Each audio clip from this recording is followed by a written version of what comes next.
depth. I'm Dike Rostant.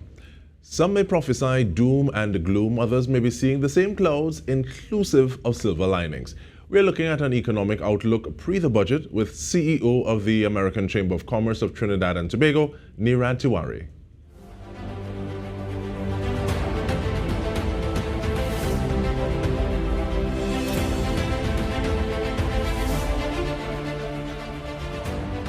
Welcome, Mr. Tewarie. How are you doing? Fine, thank you. Good evening to you and good evening to all your viewers. Pleasure to be here. Thank you so much for making the time. And even before we get into the substantive questions, I want to ask though, is it a matter of training or innate ability to look at the entire puzzle? I'm asking, how do you look at that picture holistically so that, yes, you're seeing reports that outline, okay, well, this is not necessarily what is ideal, but at the same time, we're looking at incremental steps that we can move forward. How do you do that? Well, I think if we knew the answer to that, the whole world would be in a better place. I think from a business perspective, that's what businesses do all the time. They assess risk, they try to find the opportunities in that risk and to mitigate the potential impacts of taking those risks, and then go out there and do what businesses do, which is to create value, create new products and services in the market, expand their service offerings, create jobs, pay taxes, and the like. From a government perspective, of course, it's a lot more complex because you have competing interests and you have a limited pool of resources. And the challenge, and I think where we're at in the context of the budget, is that revenues for the government have stabilized, at least in the short term, and therefore focusing on efficiency gains, meaning how do you get the best bang for your buck in what you're going to spend, and how do you spend what you are going to spend on things that would generate some kind of a return. And it's not always a direct monetary return, but if the whole economy, if the spend works in the way that it should. So for example, if the spend on crime were to reduce the impact of crime on the economy, then businesses and people could feel more comfortable to be out later. There'll be more consumer spending in the economy. There'll be more confidence, more reinvestment. If the spend on healthcare were to work most efficiently, you would have less downtime, less non-communicable diseases that cost the state and cost each one of us, all our families, so much. And therefore, that has a positive economic impact in that you can reduce the amount that you have to spend on things like CDAP, while at the same time having a healthier population that can be more productive and engage in productive activities. If the spend in education works well, hopefully the cost of maintenance will fall, but you have a better prepared workforce, you have a more dynamic economy, you have young people coming up with ideas, creating new products, new services, including products and services designed to achieve social goals. And that's what we mean about this has to be a year of delivery in the context of economic stabilization, at least in the short term, and delivery that would result in a better quality of life for all citizens, while at the same time making the business environment more attractive so that we can, the business community that is, create more jobs, pay more taxes, and expand the GDP. And I really appreciate the fact that you talk about having these investments and looking at the return on that investment, and that not always being something that is monetary, but building the conversation, carrying the narrative forward, and that in turn will lead to a situation that is better. With that in place though, within that context, where does digital transformation fit into factoring towards this year of delivery and putting in the groundwork to get that kind of return? Okay, so let's put it simply. We are doing this interview via Zoom. 4 years ago, we would not have been.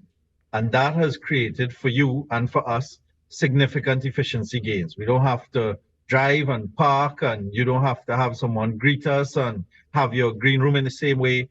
And you can have guests from all over the world and therefore make your program better. in the context of the state, if we have better systems that are online, you can improve procurement because you have traceability.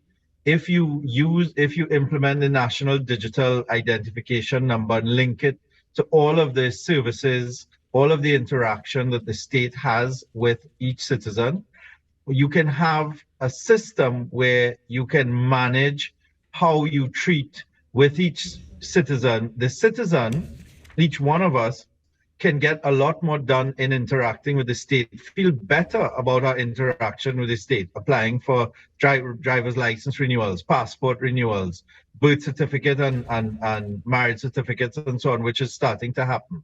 If you have a process, a greater expansion, for example, of the work that's being done on applying for permits, you can check on somebody, it reduces the risk of corruption. It doesn't eliminate it, but it does. So some clerk in an office somewhere can't say, well, I want $10,000, $5,000 to move your file along. And those are the kinds of things that you will have happening if you improve the digital transformation in the country. Not to mention paying the state, paying for traffic tickets, for paying your taxes online. All of these things will have a huge positive impact on the way that the way that the citizen interacts with the state and how efficient the state is in and of itself going forward. But how do we look at it in short term, taking the long view as well as moving those increments along? Because I can see someone kind of digging in the heels. We're not used to this. We're not getting the capacity that we need, as opposed to someone just saying, okay, well, this is the system, use it. As well as then there being individuals on the, I want to say outlying, on the outliers.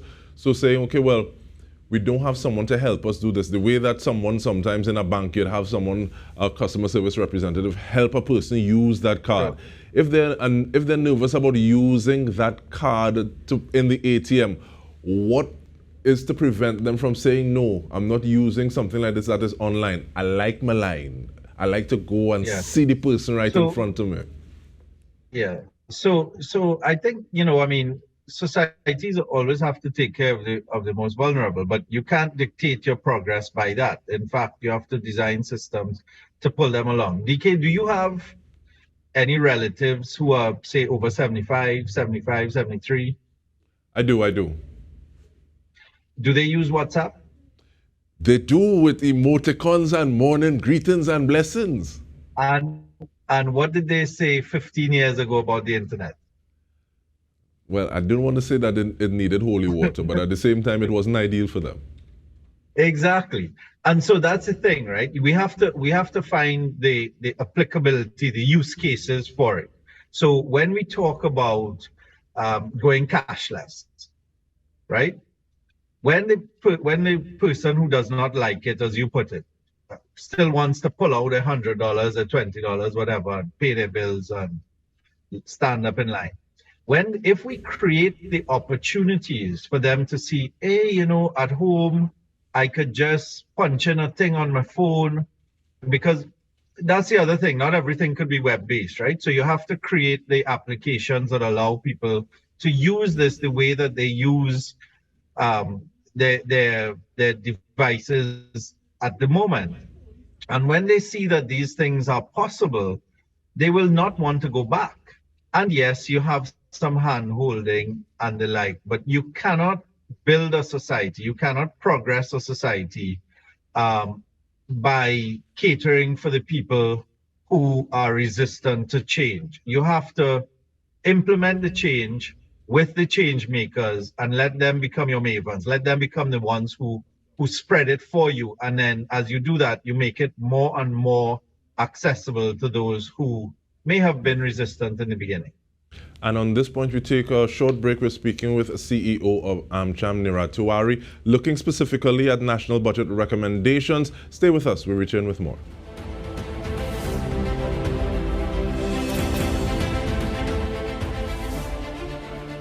Welcome back. We are speaking with AMCHAM CEO Nirad Tewarie, looking at some of those recommendations before the national budget And one of the things that we would have really spent some time on is digital transformation. And we didn't use the term, but we both spoke about how that could lead towards an ease of doing business. Now, Mr. Tewarie, something that is on the lips of many at this point in time is the state of security in Trinidad and Tobago, national security. We're talking about food security as well. But it is one thing to not even say, okay, well, this amount of money should go here. What are some of the things that you want to be focused on when we think about national security and rule of law issues? Yeah. So when we think of national security, we tend to focus only on the crime that we see, which of course is what creates a lot of the fear. And it's very, very important that we deal with that. So we propose that we take an even more holistic approach to crime. So we are very, very much an advocate for dealing with white-collar crime, knowing that that largely fuels the crime on the street. And white-collar crime would include everything from corruption to money laundering and the like. So we do not have a substantive director of the FIU. We haven't had one since Susan Francois retired. And we think that it's important that we ensure that the FIU is properly staffed, including with a substantive director, and that the DPP's office, which has at the last session before the parliament had almost 50% vacancies, needs to be staffed so that we can deal with the criminal justice system from that end. We need to speed up the criminal justice system. We need to take a look at what's happening in the prisons so that there is more reform rather than putting more people in jail. And of course, the detection rate of the police service will need to go up. I mean, it can't be that 3 people go to work to make an honest dollar as a security guards in the latest incident and end up dead for just doing their job or trying to do their job. That something has to give in the society, and we have to take a different approach to how we proactively deal with policing. And what about community endeavors? So the same way we'll be talking about digital transformation. If you're able to operate initiatives in communities, might that not also be a way of recording data, getting an idea what are some of these factors that may influence people to say, okay, well, this, even though it's not necessary, it's not legal, is the choice that I'm going to take? Is that a way to address it as well, while looking at the criminal justice system detection rate, as well as staffing units and divisions the way they're supposed to?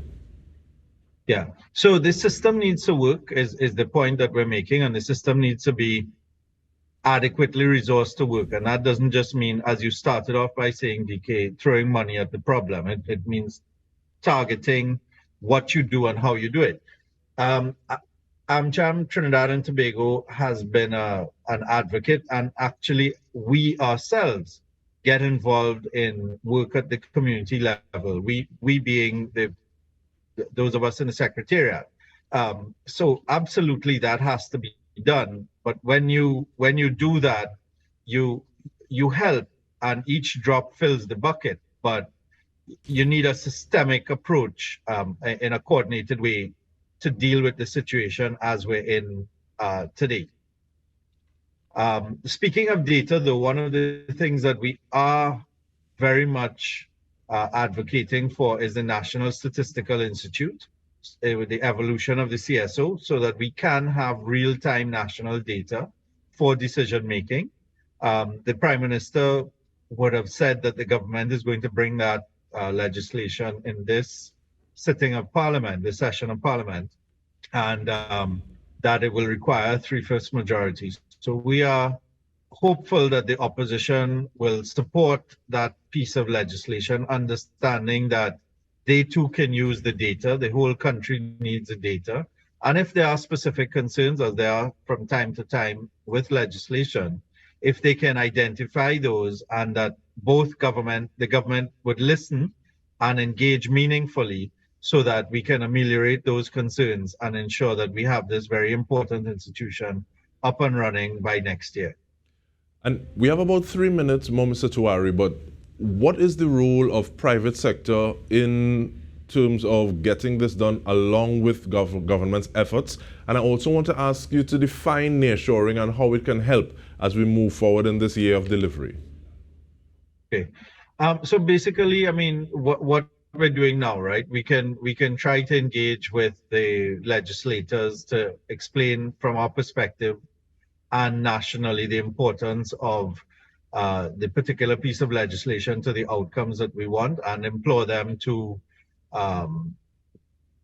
use their good judgment to ensure that the country has the legislation and the institutions that we need to be able to achieve the things that we want. And in that context, I guess I can switch very quickly to nearshoring. Nearshoring is a term used to define the bringing back of production from somewhere far away to somewhere closer. So in particular, with the US being the largest economy in this hemisphere, and there was a move over the last few decades, as you know, to shift a lot of production to the east, whether it be in Vietnam or China or wherever. And given recent events and risks to supply chains, many companies would like to have production closer to home. And therefore, many companies are looking to move some production from far away, such as countries in the east, to countries that are closer, such as those in Latin America and the Caribbean. And therefore, when you think of that, we have opportunities in the services sector, technology in particular, or IT-enabled services, as well as in niche manufacturing, to try and attract some of those investments and jobs to Trinidad and Tobago to service larger markets, whether it be as a production facility, as it were, or a place where you have a consolidation of your service delivery for a third country, or whether it be an outsourcing, as it were, of your or reshoring of your outsourcing from far away to somewhere closer to serve your home market, because the factors of production may make more sense in a country like Trinidad and Tobago. And what kind of time frame are you looking at? Because sometimes it feels as soon as you blink, an opportunity can become a missed opportunity. So what kind of time frame are we looking at? I'm so happy you said that, Dike, because standing still is the equivalent of moving backwards in today's world. So yesterday is the kind of time frame that I'm looking at. We need to decide what we're doing and go after it, and be very, very deliberate. So we are proposing a strategy which is medium term in nature, but that doesn't mean we can't target one or two firms that we feel we have a link with.